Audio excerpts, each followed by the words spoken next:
cybercrime ito, mga kaibigan. Sir! Hello, Evan. Kumusta? Sino po? Ha? Kaya lang po.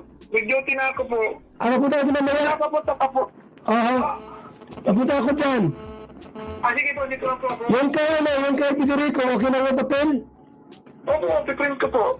Sige po tayo mamaya. Sige po. Cyber po, mga kaibigan, yun. Cybercrime yung mga kasong ating isinampa. Bira yan.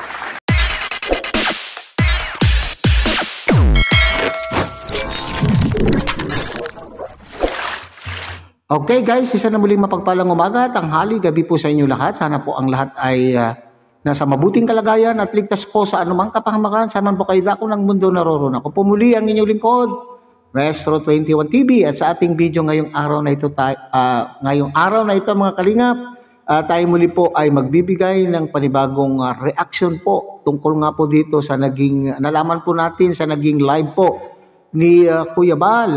So tuloy-tuloy na po ang pagmimit, pagtatagpo ng landas nila Federico, Lolo Pedrin at ni Kuya Bal dyan po sa Daet. So nakita po niyo mga kalingap ang ating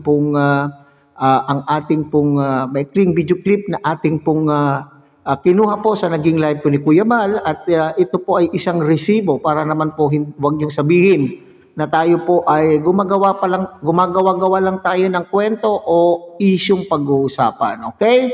So bago po yan mga kalingap, tayo muna po ay magbibigay po guys sa ama at founder po ng Kalingap, Kuya Bal Santos Matubang. At tangkilikin po natin Ate Edna Vlog, Kalingap Rob. At kung bagong silip lang po kayo, bagong dating lang po kayo sa ating munting channel, sana po ay inyo rin pong tangkilikin sa pamamagitan po ng pagbibigay niyo po ng like, share and subscribe at tuloy pindutin na rin po ang notification bell at nang sa ganon tayo pa rin po ay magkita-kita at magsama-sama sa susunod pa pong mga reaction videos na ating gagawin. Likewise, mega shout out sa ating mga kasamahan po dyan sa Karepa, Kalingap Reactor Partners sa pamumuno po yan ng ating presidente Javier De Leon aka Birador. At wag din po natin kakaligtaan na suportahan mga kalingap ang ating mga kalingap partners, Kalingap Charity Vloggers, lalo na po yung mga nariyan po sa iba't ibang Kalingap Landing Pad na mayroon po tayo sa ating bansa. Okay? Sa ating pong pagpapatuloy mga kalingap. Okay? Sabi ko nga ay tuloy-tuloy na po. Ay, konfirmasyon po yan. Kasi habang naglalay po itong si Kuya Bal ay tumawag po ang Cybercrime Division ng Daet na sinasabi ay kinukumusta po ni Kuya Bal ang kaso na kanila pong isinampa kay Federico at narinig po naman natin na isampa na at nasa progreso na. So ito ay pagpapakita na talagang mayroon po talagang kaso kasi mga kalingap binabaliwala itong si Federico ay parang hindi paniwala hindi naniniwala na mayroon po talagang kaso na isinampa po. Tatlong count pa po yata mga kalingap. Isa para kay Baby Beyonce, isa sa ama po ni Baby Beyonce, at siyempre kay Kuya Bal. So masaya pa nga po itong mga nagdaan panahon na kapag pinag-uusapan po mga kalingap ang kaso po na ito ay masaya pa po itong si Lolo Pedring o si Kuya Pedring at kasi nga paniwala po sila na pananakot lamang po ni Kuya Bal ang mga sa pagsasampa ng kaso na kagaya po nito. So sana lamang po ay mag-progress. Sana po ay tuloy-tuloy na. Para sa akin ay ito ay dapat ituloy na po ang kaso. Ganon din po ito sigurong mga taga-suporta. Itong mga supporters po ni Baby Beyonce, lalo na itong EDC fanatics, EDCinian, ay talagang gusto po nila mga kalingap na ituloy-tuloy po ang kaso. Kasi naman po itong si Lolo Pedring hindi po nag-ingat sa kanya pong mga pinagsasabing paninira, pambabalahura dito po kay Baby Beyonce. So kung ano-anong mga pambabalahura po ang sinabi po niya kay Baby Beyonce. So sana ay ituloy-tuloy na po ito at nang sa ganon ay hindi na tularan at nang sa ganon mga kalingap ay mabawasan na rin po mabawasan maski papaano o manahimik maski papaano ang isa sa mga anak ng demonyo. Anak ng demonyo. O kung matuloy-tuloy po itong kaso na ito mga kalingap,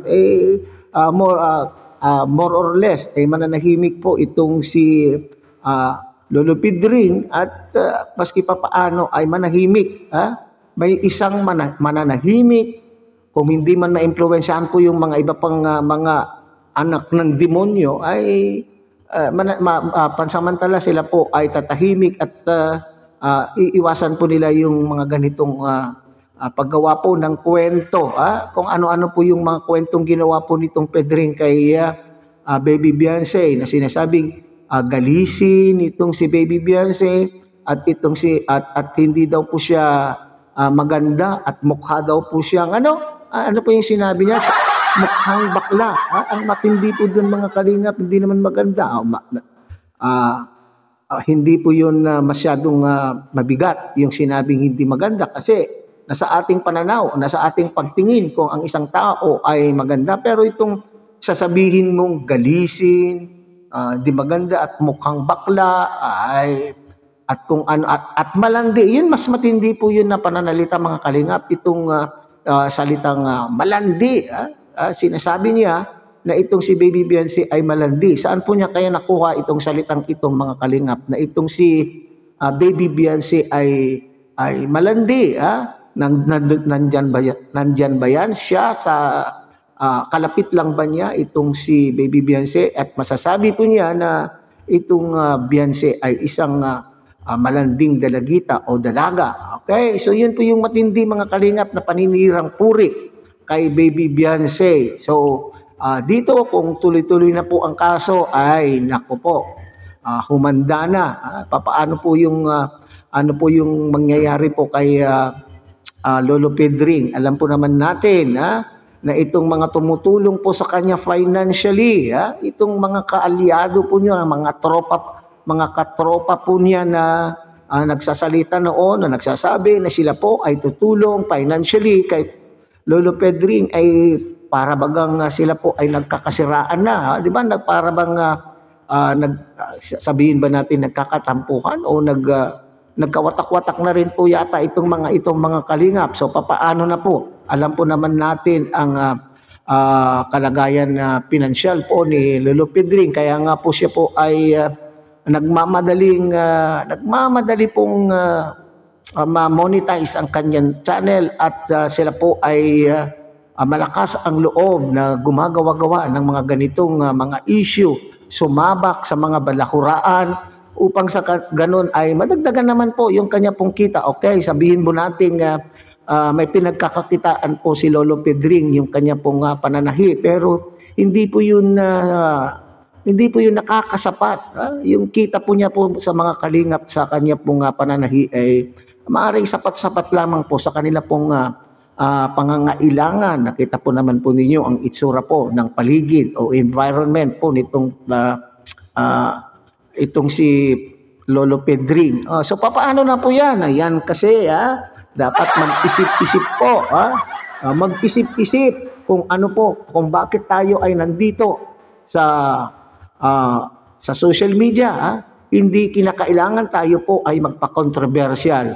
Hindi kinakailangan tayo po ay magpainit o magpasikat dito sa social media at nang sa ganun tayo po ay aangat kaagad-agad. Huwag natin kakaligtaan na tayo din po ay makakapanakit ng damdamin ng kapwa po natin. Kung wala po tayong basihan sa ating mga sinasabi, lalo na po yung malandi, galisin, mukhang bakla, may kalalagyan ka, Lolo Pedring. Ito po yung sinasabi. Naalala ko tuloy mga kalingap, itong pagrebatal po ni isa rin pong tiguwang na kagaya ko, itong si Papa Buwan, Lolo Buwan, kapatid Buwan, TV. Sinasabi niya, attention seeker, itong si Lolo Pedring.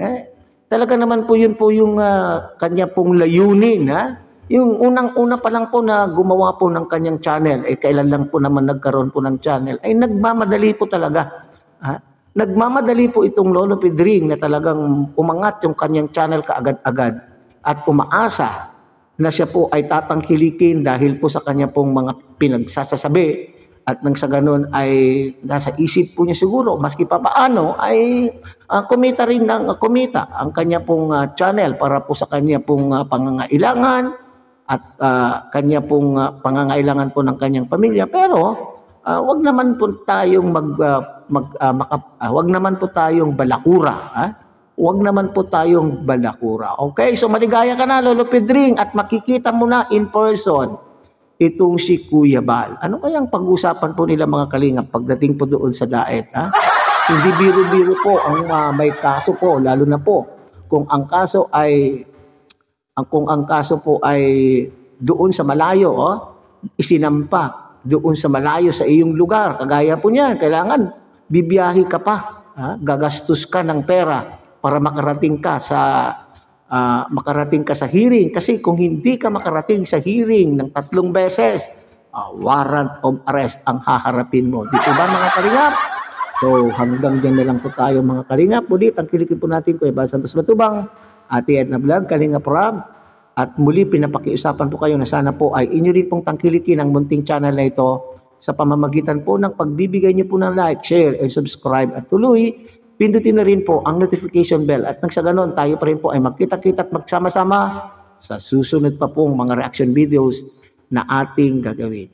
Muli isang mapagpalang umaga, tanghali, gabi po sa inyo lahat. Mabuhay po kayo at God bless everyone.